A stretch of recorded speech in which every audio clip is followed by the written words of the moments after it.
No começo são as primeiras emoções, o atraso no ciclo menstrual, a confirmação médica e a gestação.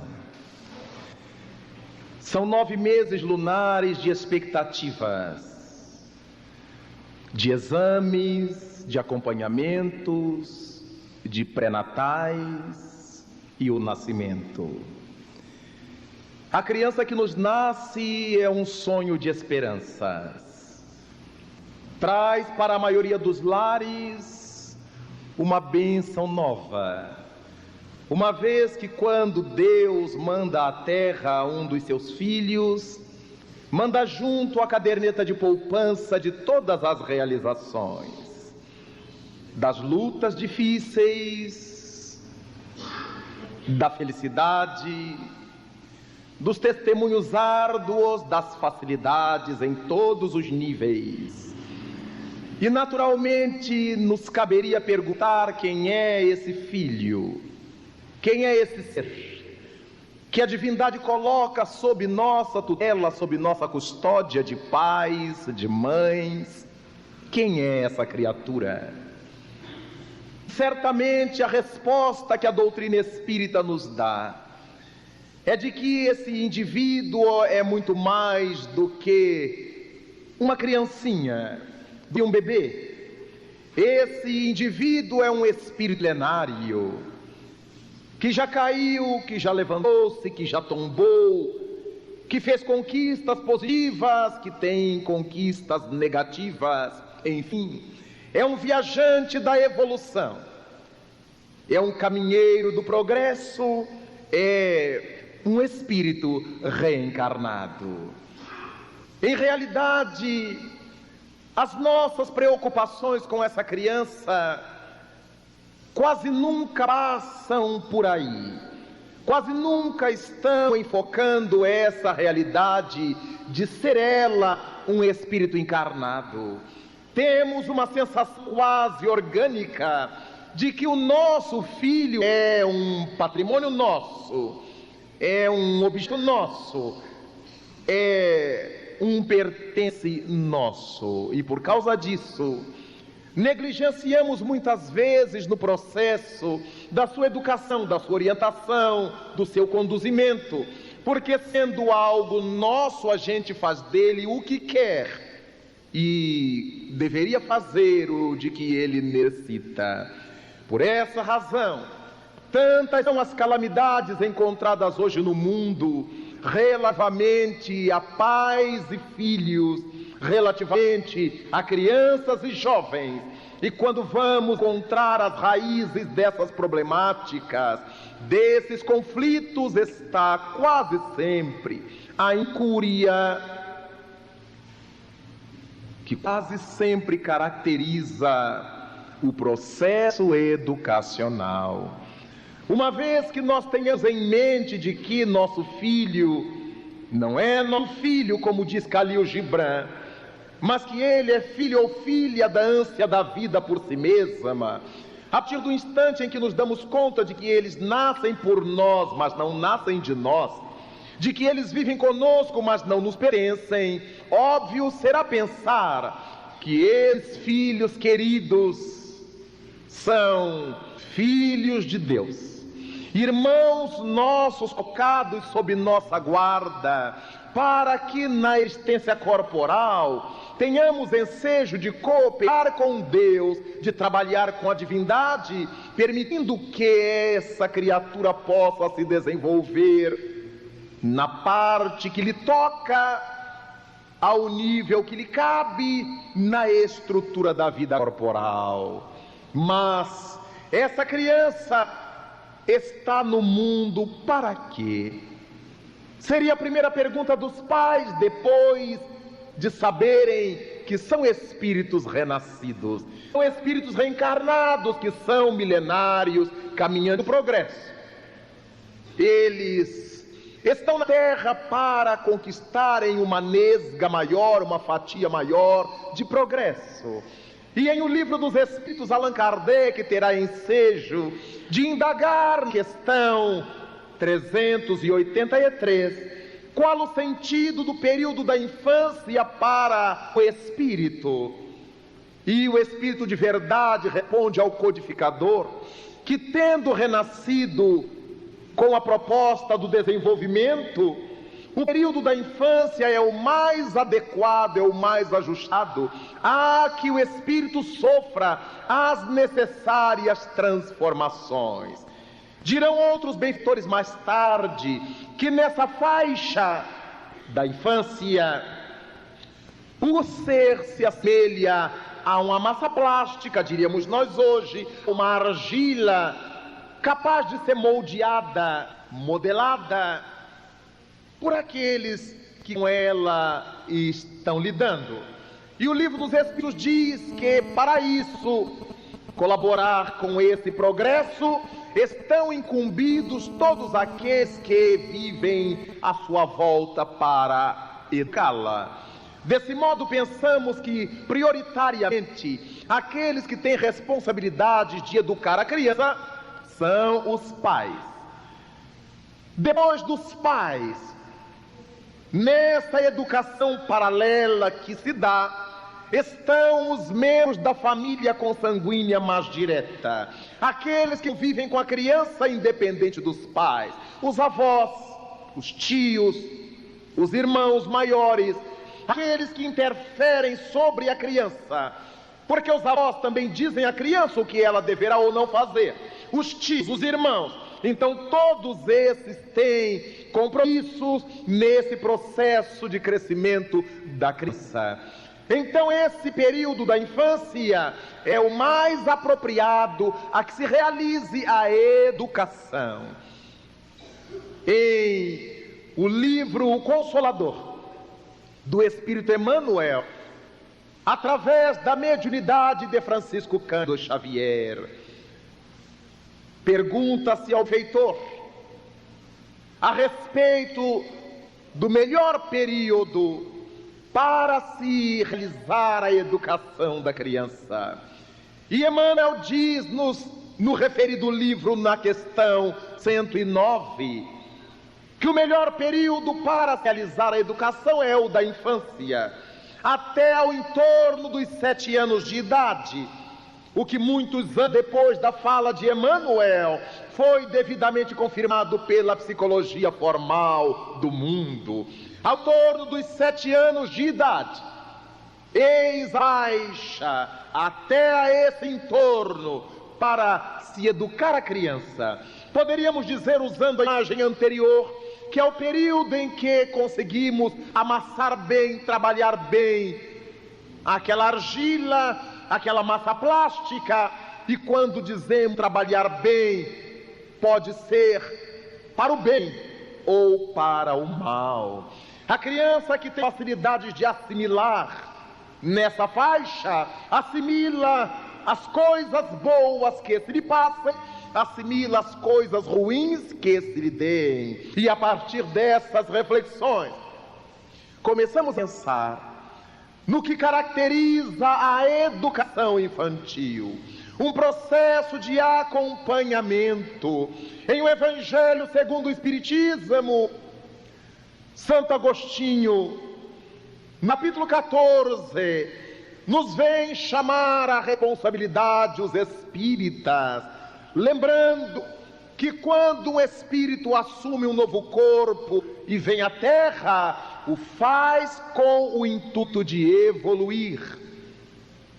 E por causa disso, caberá aos pais ter com esse indivíduo cuidados, observando-o desde o berço, notando suas tendências desde o berço, para que, conhecendo-lhe as tendências, possa saber como engendrar o processo educacional. É muito comum que, enquanto as crianças são bebês, os pais quase nunca se ocupem em prestar atenção nas características dessa criança.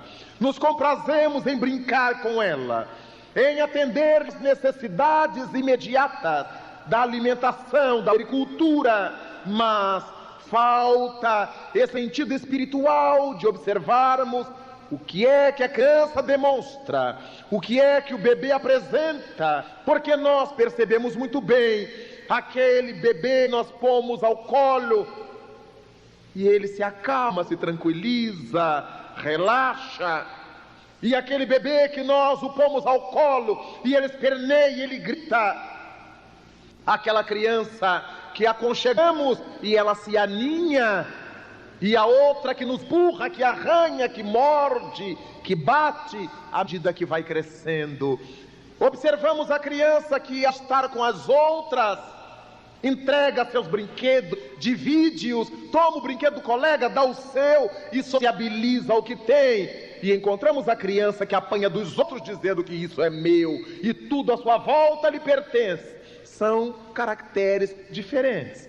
Cada criança demonstrando, às vezes, na mesma família, na condição de irmãos, caracteres diferentes. Desde o berço, então, cabe aos pais observarem seus filhos. Há crianças que, quando lhe advém a fome, elas gemem. Se a mãe não passar por perto, não se dá conta de que está passando do horário da alimentação. Há outras que ainda nem passou e elas já estão fazendo escândalo.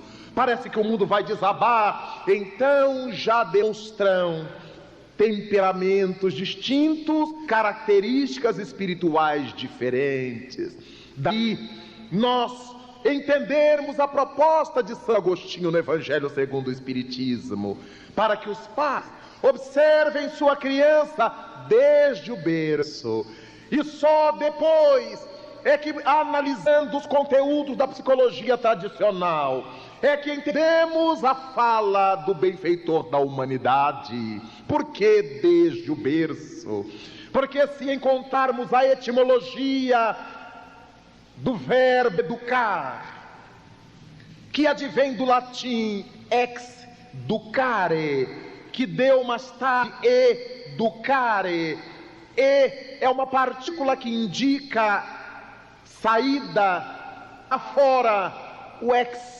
O mesmo ex de explodir, de extrair, de extravasar, sempre dando a ideia de algo para fora. Enquanto ducare ou ducere significa puxar, tirar. Então, a ideia de educar é de educare, é de puxar para fora. É a ideia de extrair. Então, quando os pais estão conhecendo o que é que sua criança traz por dentro, eles estão extraindo os conteúdos íntimos desse filho, estão analisando como é que eles são, e somente a partir dessa observação do que é que eles são, nós poderemos compor um programa educativo para o que deverão ser. Se for uma criança que vá demonstrando egoísmo, a proposta educacional será conduzida para o altruísmo.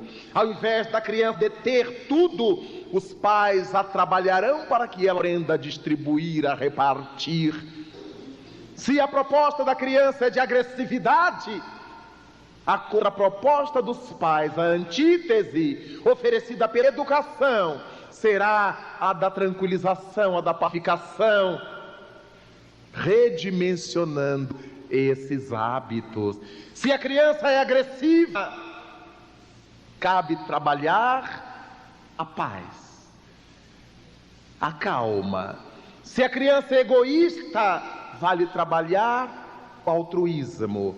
Se a criança é preguiçosa, vale trabalhar a operosidade, a dinâmica, a disposição positiva. E é dessa maneira os pais conseguirão observar ao longo dos anos que cada filho é diferente do outro.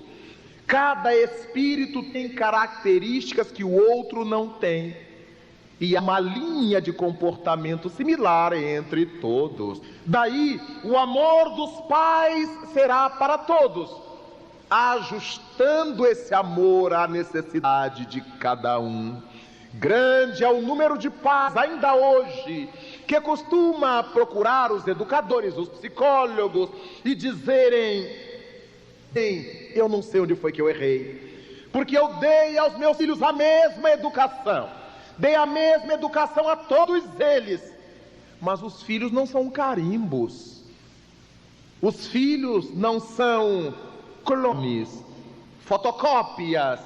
Os filhos são espíritos, indivíduos completamente independentes uns dos outros. E a grande equivocação nesse processo todo é quando os pais resolvem dar a mesma educação para todos. Se um filho é egoísta e o outro é altruísta, como é que eu vou dar uma mesma educação para os dois? Se um é irritado e o outro é tranquilo, como é que eu vou dar a mesma educação para os dois? Se eu der a mesma, um deles estará perdendo. Então é importante que nós vamos acompanhando os caracteres dos nossos filhos, para que a gente não se maltrate, não se amargure, achando que somos culpados.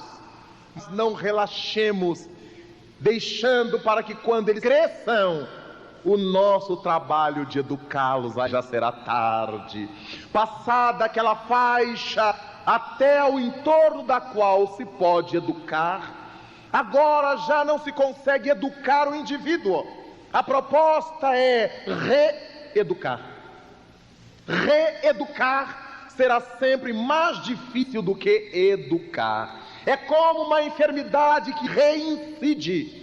É mais difícil de ser tratada do que quando ela apareceu pela primeira vez. A recidiva é sempre mais complicada, é sempre mais danosa, exigindo um tratamento mais duro.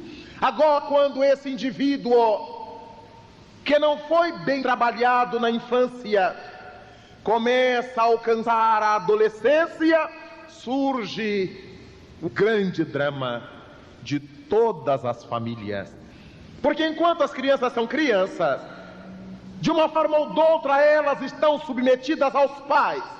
Ainda que elas não gostem, o pai e a mãe lhe dizem: vai ser, sente-se aí, levante-se agora, se arrume, vai para a escola, coma, não coma. Mas quando ela vai penetrando a adolescência, isso já não funciona. Pode-se matá-la e ela faz o que quer. Não quero que você ande com fulano, pode deixar que eu não vou. Mas a gente não pode ir acompanhando ele ou ela, não pode pagar detetive, e elas fazem o que bem entendem. Então, a crise da adolescência está na proporção da melhor, pior educação que se lhe haja dado na infância. Melhor a educação infantil, menor a crise da adolescência. Se existe e pode ser dimensionada. Quanto pior haja sido o acompanhamento da criança, mais violenta será a erupção da adolescência. É a partir dessas considerações, então, que agora estamos vendo aquele filho, aquela filha, que nós cultivamos como pertences nossos, como bibelôs do queridos, os mais lindos da rua, os mais perfeitos. E agora começam a nos dar trabalho. Mas como? Essa criança era uma santa até aqui.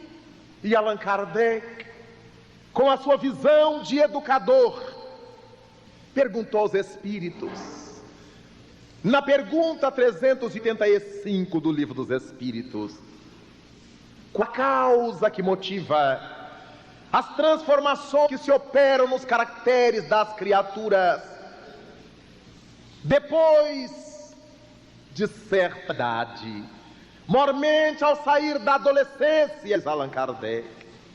E os imortais respondem que a criança que agora é jovem não é um outro espírito, é o mesmo espírito que agora retoma seu passado, retoma seu patrimônio passado.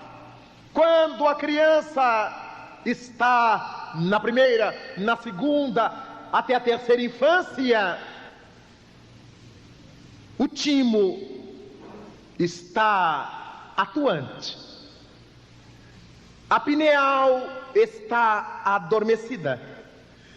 Quando vai chegando a puberdade, é indicativo de que as funções do timo arrefeceram e as funções da pineal estão se desenvolvendo.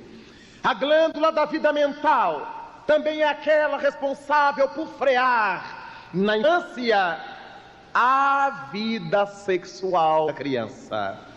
À medida em que a pineal amadurece, as gônadas, as glândulas sexuais começam a amadurecer e a derramar na corrente sanguínea os hormônios que vão ativar as percepções libidinais. E é por causa disso que o adolescente é meio psíquico com a questão sexual. Ele está atento a tudo. O garotinho na escola é apaixonado pela professora, é apaixonado por tudo, não escapa nem freira. Então, ele está na fase da fechadura dos filmes pornô, a ansiedade de ter uma idade maior para assistir aos filmes. Tudo é curiosidade em torno da sexualidade que ele já traz no passado e que agora começa a eclodir na nova experiência, para nunca mais desaparecer nesta encarnação. A mocinha também, depois que ela deixa de ser a menina e surge-lhe a menarca, a primeira menstruação, ela está apaixonada por todos os artistas de novela, de cinema, prega no quarto, no caderno, nas roupas, adota os sobrenomes deles. E passavam no meu tempo, as meninas se diziam Maria da Silva Presley, por causa do Elvis. Hoje elas são Schwarzenegger. Então, é a fase perfeitamente compreensível, perfeitamente natural, em que ela sonha com o seu professor, bem mais do que ela é apaixonada pelo professor, pelo pai da igreja, pelo líder da mocidade. É a fase em que a libido desperta, tudo perfeitamente natural. Deveremos ver isso como a manifestação da vida, iniciando a faixa da adolescência. Mas o adolescente é um sofredor, profundamente sofredor, porque ele não está nem no céu nem na terra. Ele não é nem criança nem adulto. Ele não pode nem pode. Então, ele pode tudo. O adolescente carrega na mente a ideia que ele vai consertar o mundo. Todas as coisas que dizem seus pais são baboseiras. Todas as coisas que dizem os mais velhos são tolices, são micagens. Só ele e seus amigos da mesma idade sabem de tudo. Eles não concordam com nada. Abaixo tudo, mas são profundamente inseguros. Quando estão em grupo, têm a força do mundo. Quando estão sozinhos, não olham dentro dos olhos de ninguém. Baixam a cabeça, ficam vermelhos. Eles ficam sem saber onde vão pousar. Os adolescentes, em tese, são inseguros. Dormem apaixonados por uma ideia e amanhecem odiando essa mesma ideia. Dormem com ódio de alguém e no dia seguinte já são os maiores amigos desse alguém. Então é uma vida de tormentos, porque ao mesmo tempo em que eles estão amadurecendo em termos orgânicos, em termos hormonais, estão aparecendo aos tufos no seu psiquismo as experiências transatas, as experiências do seu passado. E é lamentável darmos conta de que na grande parte das vezes são os pais que não sabem lidar com eles. Grande número desses pais costuma caracterizar a adolescência como a fase da aborrecência. E a gente fica com a impressão de que esses pais já nasceram pais, que eles nunca foram adolescentes. de que eles nunca passaram pelas mesmas coisas. Mas no meu tempo não era assim. Era assim. Só não tinha Guns N' Roses nem U2. Tinha Beatles de Mamonas e de Papas. Tinha o mesmo rock and roll de Elvis Presley, de Neil Sedaka. Tinha tudo que tem hoje em termos gerentes. Então, é muito importante que os pais se vejam nos filhos. E já afirma um notável pensador que a adolescência dos filhos corresponde a um segundo parto. Porque se no primeiro parto, quando eles chegam à luz, começa-lhes a vida orgânica, quando eles chegam à adolescência, começa-lhes a maturidade, o treino para a maturidade. Eles estão convulsionados internamente, porque o organismo está fazendo exigências, e ele se acha feio, porque eclodem-lhe espinhas no rosto. Ele se acha desajeitado e passa largas horas à frente do espelho e passa o cabelo para lá, não tá bom, ele passa o cabelo para cá, não tá bom, ele divide ao meio, não tá bom, ele raspa. A moça não sabe o que fazer. E o pai: minha filha, eu quero entrar nesse banheiro. Ela não sabe para onde é que aperta, para onde é que põe, para onde é que usa. Então é a fase em que nada está bom. Está linda a menina, parece uma princesa. Ela se acha horrorosa, porque ela tem nariz roto, nariz chato, tem a orelha assim, a orelha de abana, e bota o cabelo em cima, aí não dá certo, porque ficam... Ela está completamente convulsa. Olha-se nas atrizes e se compara com elas.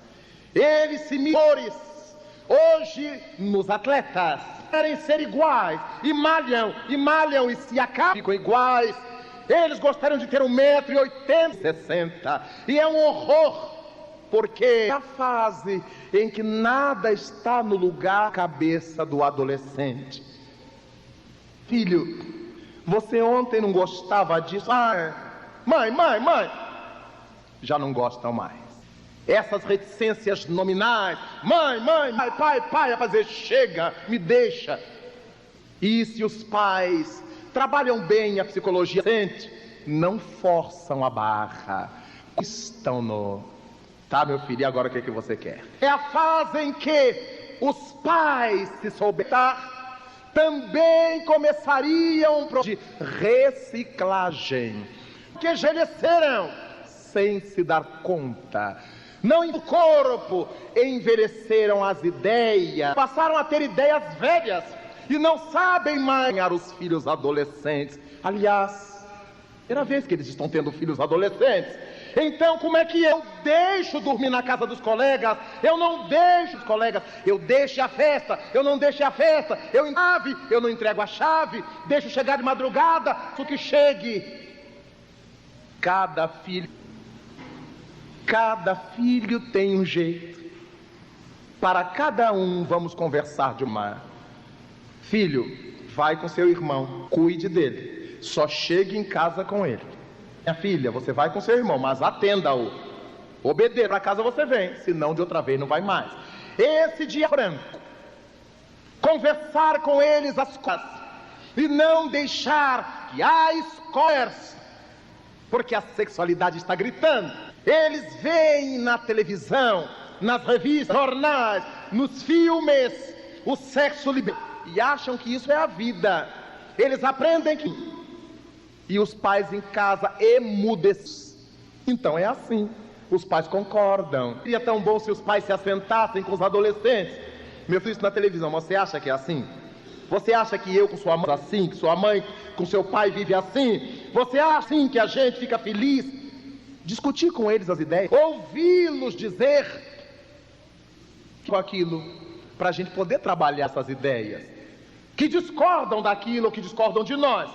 Essa frieza de saber ouvir os filhos dizer que concordam com a gente é típica de pais que estão crescendo com seus filhos. Os pais que querem que seus filhos sempre digam assim seja, são feitores. Aprenderam a ser pais.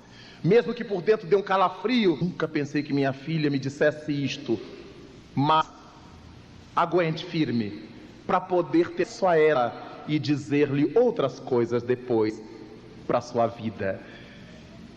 Quando os filhos surgem de idade, para a cabeça dos pais, os agridam, entendam-nos. Se deu aquele calor por dentro, os pais já ficaram vermelhos e os já pegaram a fragilidade. Todas as vezes que eu quiser, o prumo eu falo isso, que ele fica vermelhinho. Minha mãe quase engasga. Comigo esse problema não haveria, porque eu nunca vermelho. Ninguém sabe jamais. Quando eu me assustei, no máximo quem me observar muito eu fico meio lilás. Mas nunca. Então, os pais que ficam, os filhos já notam e sabem o que é capaz de os desconcertar. Então, quando a mãe está esquentando, vira para o outro lado, vai assoviando até voltar ao normal e encarar os filhos outra vez. Aprender a dizer-lhes a verdade, reciclando com eles a vida da família. Meu filho, este mês não vai ter medo, porque papai está apertado, estamos pagando tal coisa, estamos sem dinheiro. E os filhos vão crescendo e aprendendo a viver dificuldades econômicas com dificuldades financeiras. Meu filho, tudo que eu não tive. E eles ficam porque não conhecem dificuldades. Um tênis Nike, aí os pais falam, a mãe lava a roupa para fora para comprar, para que eles saiam como os filhos dos vizinhos saem. Eles nunca aprenderão que a vida não... eu quero uma moto. Aí o pai arranja 2 empregos, trabalha de manhã, de tarde, de noite, de madrugada, para dar para seu filho concorrer à raça da inutilidade e ser atropelado em nome da sua vaidade e orgulho paternos. Filho, quando você trabalhar e comprar sua moto, papai lhe dará parabéns. Mas papai está trabalhando para a gente não morrer de fome, para pagar o aluguel da casa, para a escola, ter médicos. Os filhos aprendem a conversar. Mãe, será que esse mês dá? Mãe vai dizer se dá ou não. E de tal forma a gente indo com eles, mostrando que a vida dos outros e a nossa é a nossa, que eles vão... Não, mãe, então deixa para depois. Se eu lhe der no aniversário, serve se eu lhe der no Natal, fica bom para o ano que vem. Então nós vamos aprendendo a acompanhar crianças que se tornam moços, aprendendo a gente. Pais que permitem que seus filhos falem, porque eles são crianças e sabem, são feitores. Cale a boca! Você não está vendo que os adultos estão falando? O adulto está conversando, cale a boca! E a criança vai aprender que quando adulto fala, a criança não fala. É o adulto que tinha que ser adulto. Quando tem que ser para a criança não se meter, não se fala na frente dela. Mas aquilo que a gente conversar junto dela pode interferir. É assim que a gente educa para cima. Se ela aprende que criança não se conversa dos adultos, não esqueçamos que a faixa sempre existirá. Ela aprenderá a conversar da rua, com seus amiguinhos da rua, do bairro, da escola, isso nunca. E quando ela chegue à adolescência, aí o pai quer conversar. Meu filho, pai, as reticências não me deixe, porque eu tenho os meus amigos. Aí a mãe que se queixa, quando eu quero saber as coisas da minha filha, as amigas. Foi assim que ela ensinou. Essa conversa com crianças e não conversa de adultos. Fez exatamente o contrário. Os pais precisam ensinar as crianças a com eles. Vai buscar na escola, já venha como foi o dia hoje. O que você aprendeu? O que comeu de merenda? Você distribuiu com alguém? Lhe deu merenda? Para a gente saber com quem que ela está convivendo, o que ela está ouvindo, se ela está comendo coisas de alguém. Até para ela estar com aquela doença, com aquela infecção, com aquela coisa. Se ela da merenda dela, se está recebendo drogas de alguém. Mas isso numa boa. O que você comeu hoje? Comeu doce? Comprou? Cadê o dinheirinho que papai lhe deu, que mamãe lhe deu? Você não gastou? Deu para quem? O que foi? Numa boa. O que a professora ensinou hoje? O que você aprendeu? Você gostou? Você não gostou? Se a criança fala, solta a língua. É se acostumando a conversar com sua mãe ou com seu pai. A gente vai levando para a escola, meu filho. Na escola, não vai brigar com os coleguinhas. Quando alguém fizer, você conversa com a professora. Não aceite bala de ninguém da escola, não aceite chiclete, não aceite doce, porque pode ter droga. Temos que falar com as crianças, controlando mais claramente. Então a gente vai conversando na ida, achando na volta. E quando a criança for a uma festinha, foi a festinha, foi com a tia, foi com a avó, foi com um amigo, como é que tinha? O que você comeu lá? Você gostou? Quem é que passou muito, brincou muito? E aí nós vamos sabendo como é que foi a vida da nossa criança lá, para que te defina se pode deixá-la dormir na cama ou se não deve deixar. Para que a gente saiba que argumentação usar e sempre que é possível, trazê-los para a nossa observação. Chame seus amiguinhos aqui para casa, venham de casa, traga para almoçar aqui em casa, para ser as crianças que estão interferindo com a nossa criança, que estão a ajudar a cabeça da nossa criança ou do nosso jovem, nossa jovem, numa tranquilação. É preciso que os pais tenham a adolescência dos filhos para fazer uma reciclagem nesse processo. Sofrem os adolescentes as tormentas em função do corpo que está se estruturando e da mente que ainda não estou. O adolescente está se desenvolvendo fisicamente e ele não tem ainda a real dimensão das suas longes. E é comum que o rapazinho concha de feijão e bate vê-lo na garrafa de refrigerante, na jarra de suco. Mãe sabia, se não fizesse isso não era você, porque é um dado. Ela não percebeu que só estava coisa. Não tem problema, filho. Mãe, limpa aqui, tira aqui. Porque ele está também conhecendo. E aí, na hora de tirar, ainda não está com o dor devidamente ajustado ao tamanho do braço. Poncha, bate na beira da outra coisa e derrama na toalha, não, a sopa, o caldo.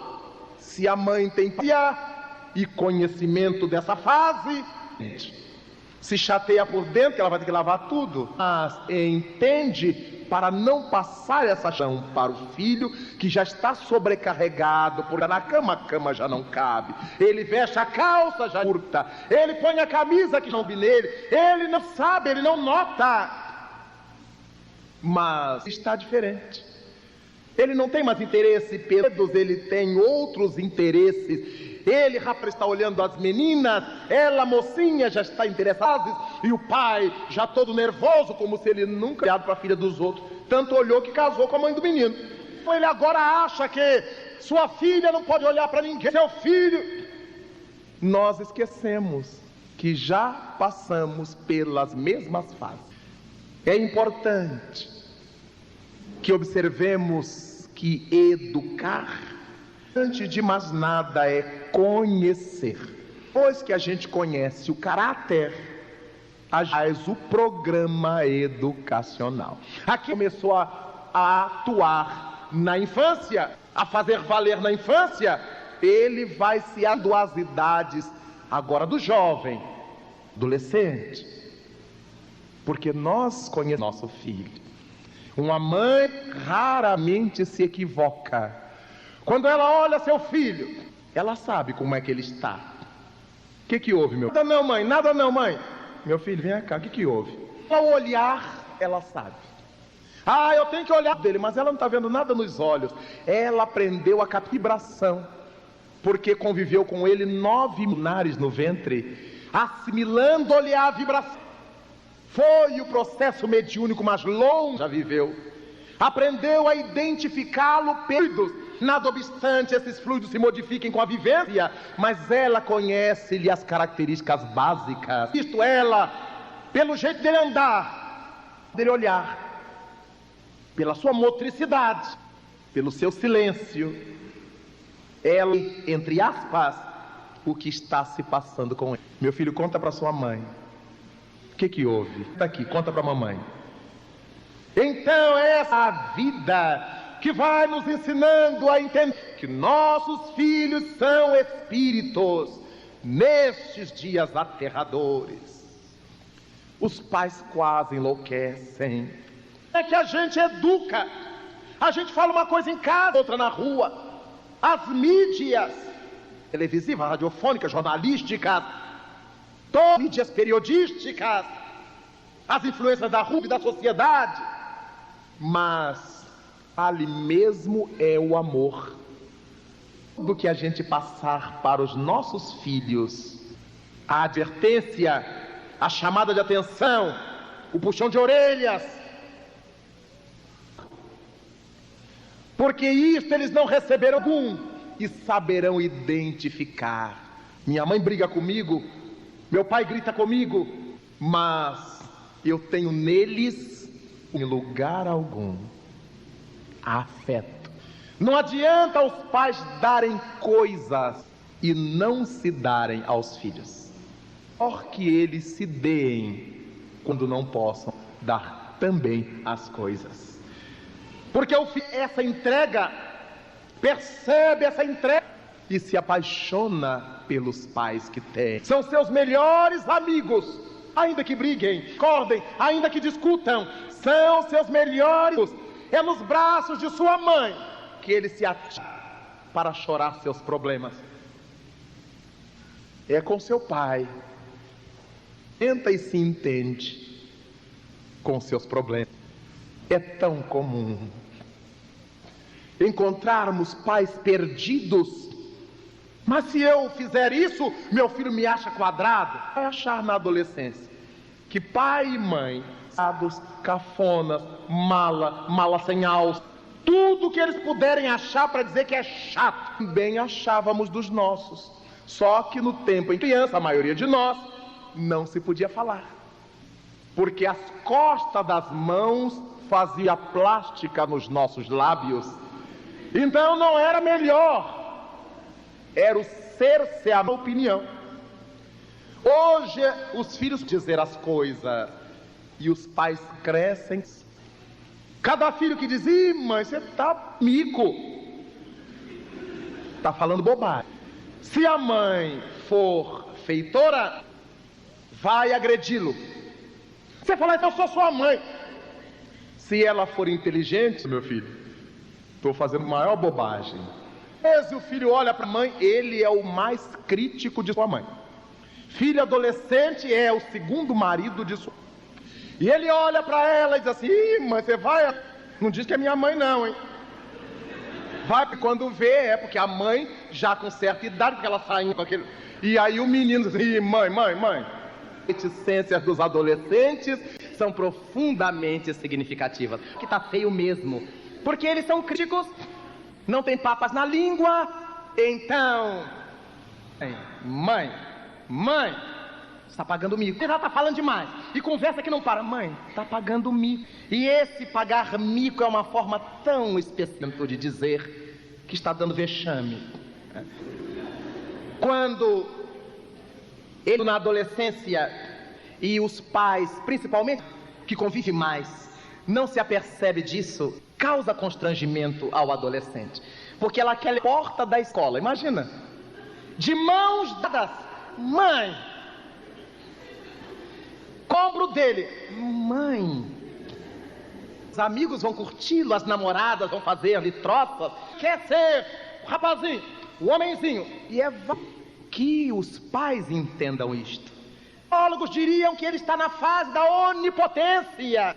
Como já esteve quando era criança e queria subir costas da cadeira, escalar o sofá, os armários, e que o adulto ficava por perto tomando conta, mas deixando que ele testasse as próprias capacidades. O adolescente, sim, ele está vivendo uma outra fase de sua onipotência. Depois que ele, passado aquele período, que as meninas dele como rapaz, que os colegas já o respeitam rapaz, que ele já é o tal, ele é que volta para sua mãe. Agora é ele que começa a tomar conta de sua mãe, de namorada, dá o braço a ela, levanta os braços e rodopia. Agora sim, ele já está numa outra fase em que já chamado, ele já fala grosso. Antes estava dos bemóis para os sustentos, das colcheias para as semifusas, e ele não sabia bem com aquela voz fina e grossa ao mesmo tempo. Não, agora já se definiu. Ele já está com a voz impostada, ele já está com os bigodes, ele já está raspando as barbas, ele já é ele. Ela, a moça, já está usando aquele que o primeiro ninguém esquece. Ela já está pintando o cabelo, fazendo o descoloramento. Ela já tem o gato, ou os gatos em volta da casa. Então as coisas já são outras. Deixe de ser crianças. E essa transição é dolorosa. Por outro lado, no trabalho da educação dos nossos filhos, duas coisas não poderemos esquecer na condição de quem estuda ou de quem conhece o Espiritismo. Primeiro, é que sendo eles espíritos reencarnados, viveram de construção feliz, viveram momentos de construções desditosas. Tem por isso os espirituais que por eles velam. Por outro lado, adversários, obsessores terríveis, comparsas tenebrosos do lado da vida. Os primeiros investem que esses indivíduos cresçam, iluminados pela luz de Deus, que atendem o Evangelho, mas esses últimos apostam na queda. Flão a criança, ao adolescente, as ideias macabras, a de insubordinação, e nós vamos perceber com relativa facilidade. Identificamos a de adolescente, mas percebemos que aquele adolescente, que aquela adolescente estão estulando os limites do bom senso e do bom, já estão se perturbando, já estão dando os outros além do sensível. Cogitemos da possibilidade de eles estarem sendo vitimados do processo de inserção psíquica de entidades obsessoras, ou de comparar as vidas que não deixam de ser agora entidades. E passemos a orar com eles, orar por eles quando orar conosco, envolvê-los com o mais equilibrado quando possamos fazê-lo, dar-lhes sempre no culto doméstico, no evangelho, alguma coisa para que eles leiam, como façam. E há aqueles filhos que não querem ler, há aqueles filhos que não há importância nisto, possam participar daquele momento de vibrações. Filhos que não querem, não nos tormentemos, os envolvamos onde quer que eles estejam com essas energias da família e trabalhemos na certeza de que só o bem tem luz suficiente para iluminar os escaninhos de sombras. Os filhos são reencarnados, carregando a bagagem rica de valores morais, alguns, ou carregando uma bagagem pesada de tormentos espirituais, outros tantos. Por isso, educar os filhos é uma tarefa do lar, da família. Fez com que se perguntasse ao Espírito Emmanuel, no mesmo referido livro Consolador, a melhor escola que poderíamos pensar a educação dos nossos filhos. E não 110. O Espírito Emmanuel responde através de Chico Xavier: a primeira ainda é o lar. Os primeiros professores são os pais, no mínimo é mãe.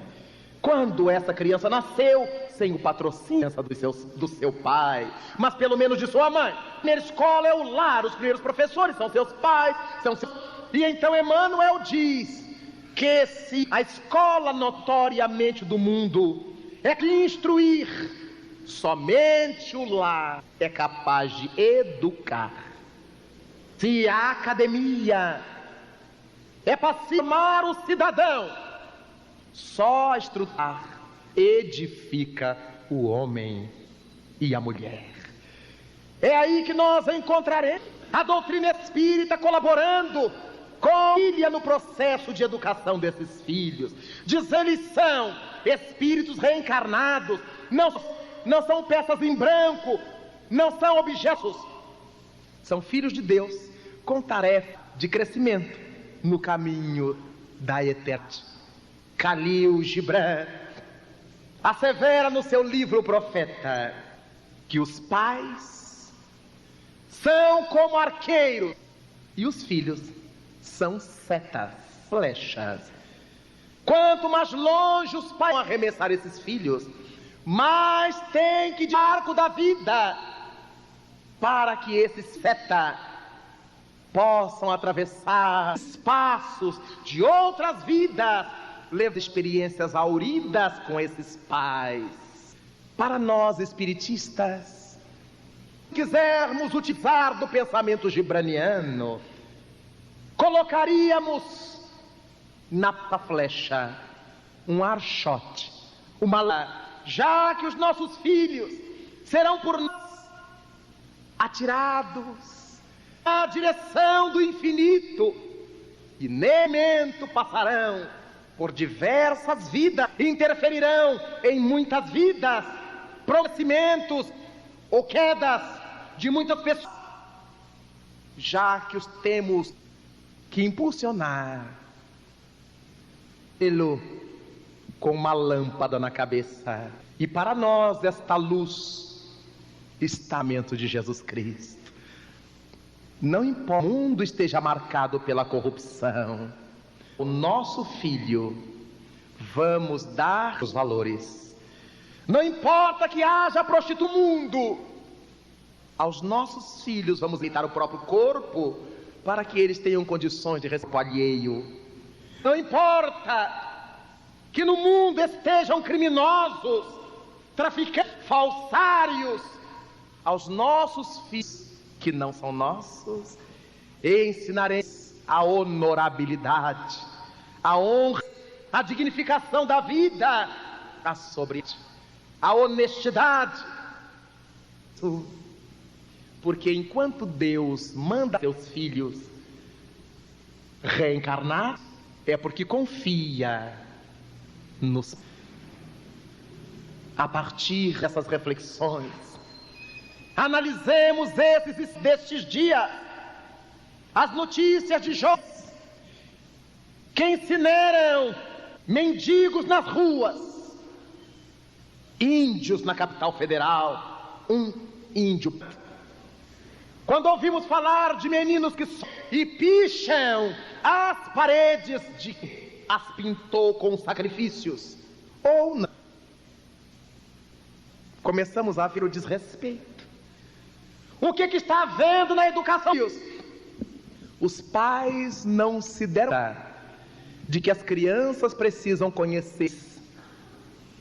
As crianças hoje podem tudo, porque seus pais a tudo condão sem dizer uma palavra, para tocar a criança, e depois choca o mundo com as aberrações, porque matam apenas os índios, mas vão matando pouco a pouco os próprios pais, que consentiram em deixar a criança crescer sem receber a luz da primeira educação.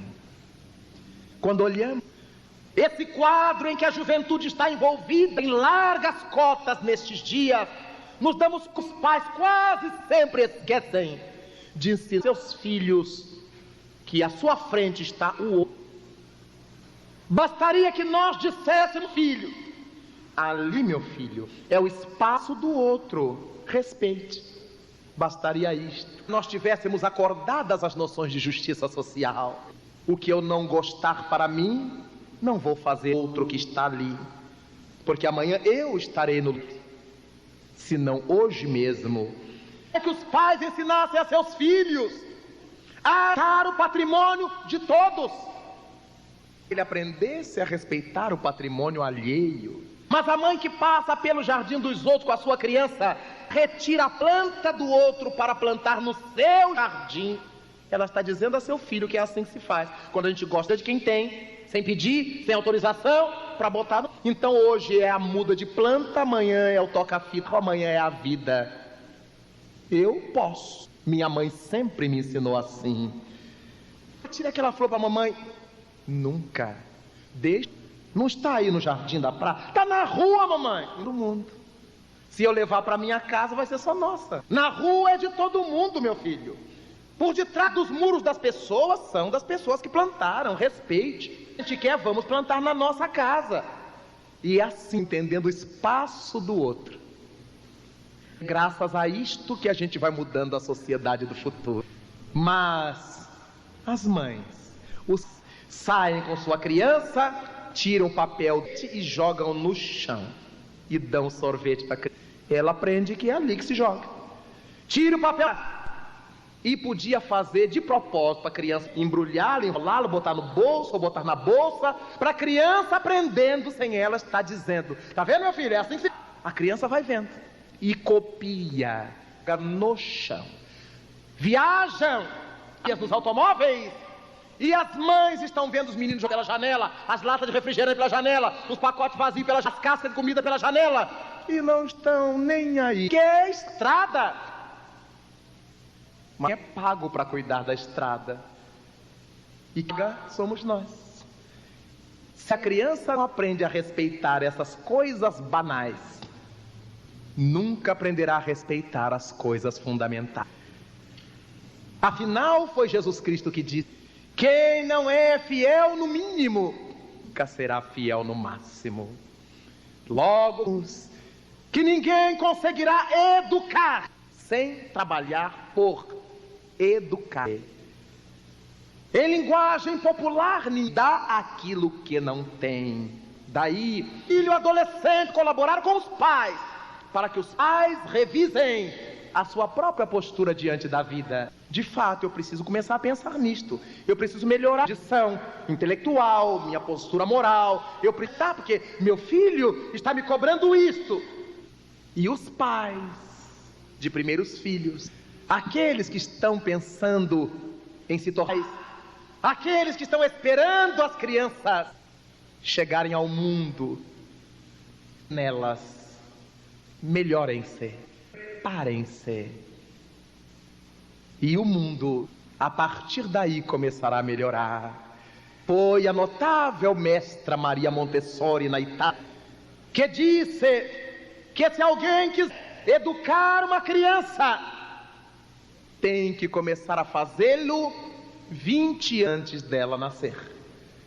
E ao ser questionado, podia ser feito, ela respondeu com tranquilidade: educando seus pais.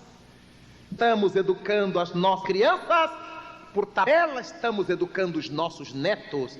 E é por isso que esses filhos que sairão de nossas mãos, como setas vivas na direção do infinito, levar-nos-ão mensagem positiva para a sua vida fora.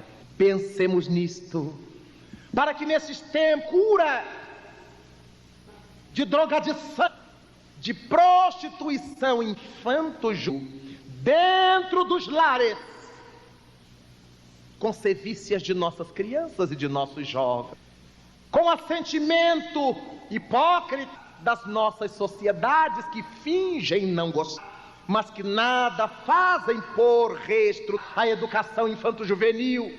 Pensemos e na contribuição que a doutrina espírita nos dá, para que compreendamos espíritos, e que nós não poderemos salvos, poderemos dar-lhes material para que se salvem.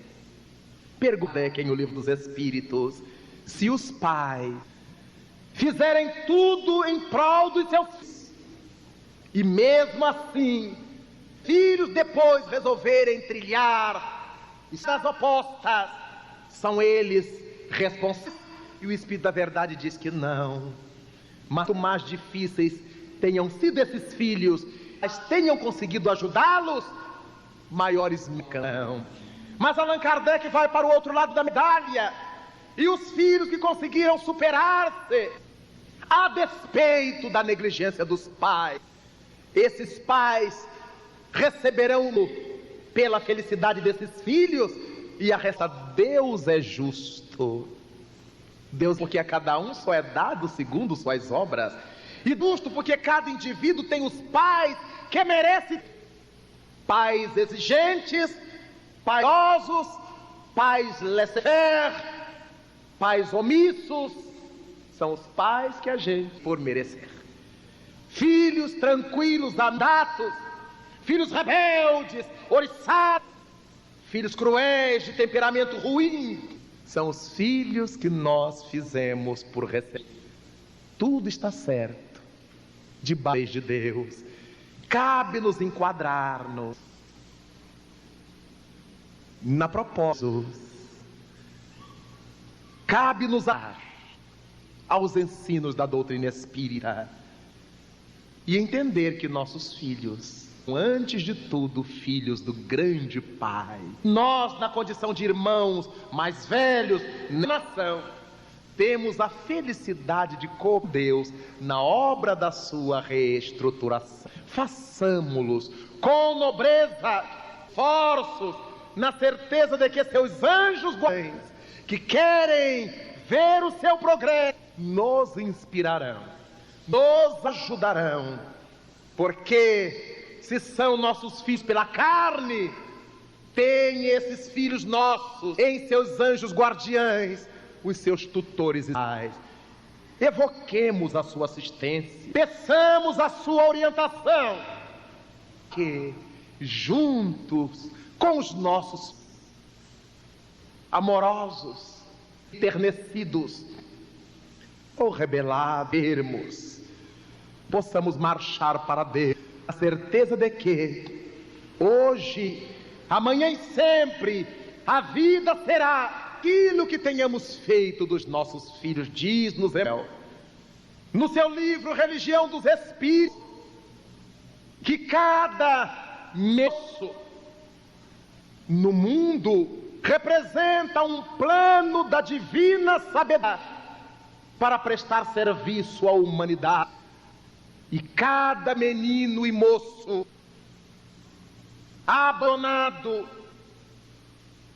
representa um plano da sabedoria divina que a humanidade corrompeu, menosprezou.